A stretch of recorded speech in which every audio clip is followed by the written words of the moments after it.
سب سر جھک جائیں، ہر ایک آنکھ بند ہو، دعا مانگے۔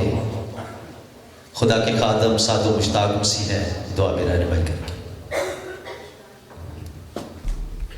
آئیے اپنے سروں کو جھکائیں، خداوند اپنے خدا کا شکر کریں۔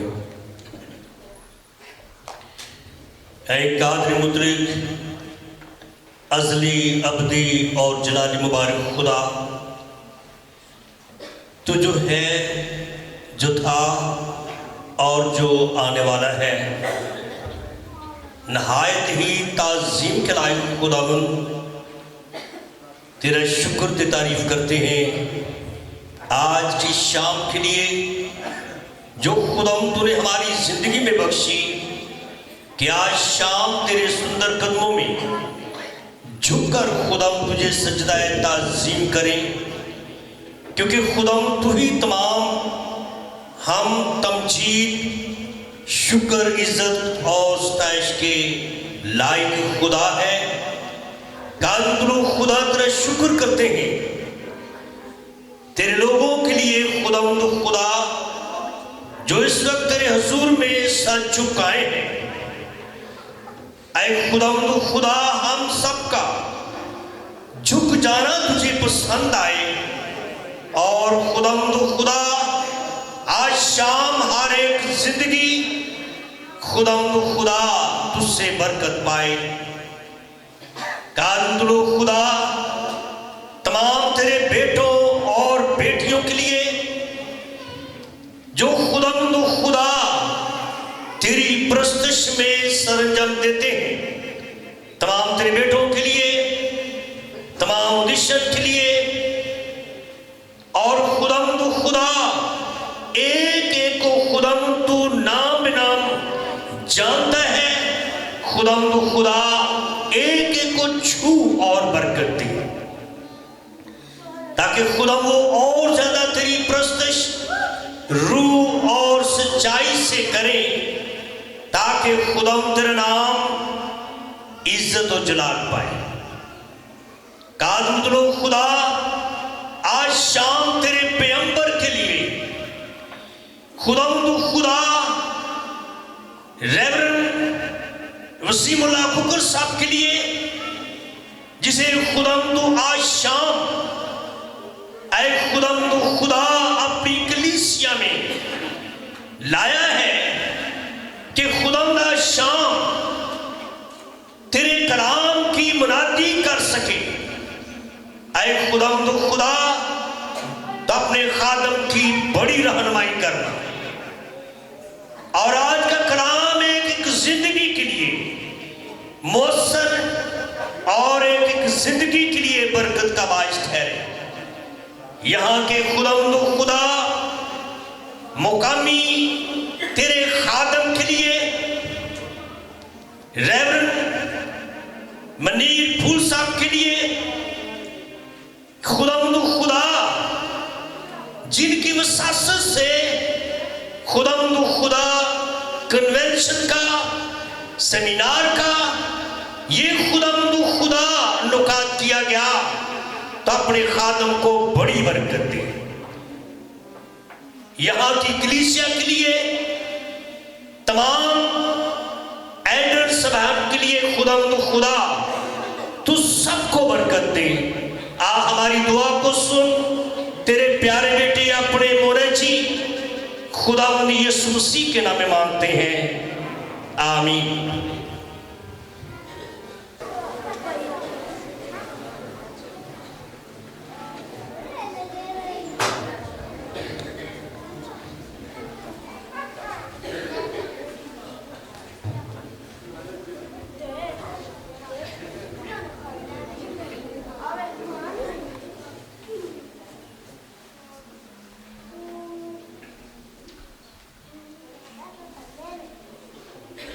آئیے ہم خداوند کے کلام کی طرف متوجہ ہوں۔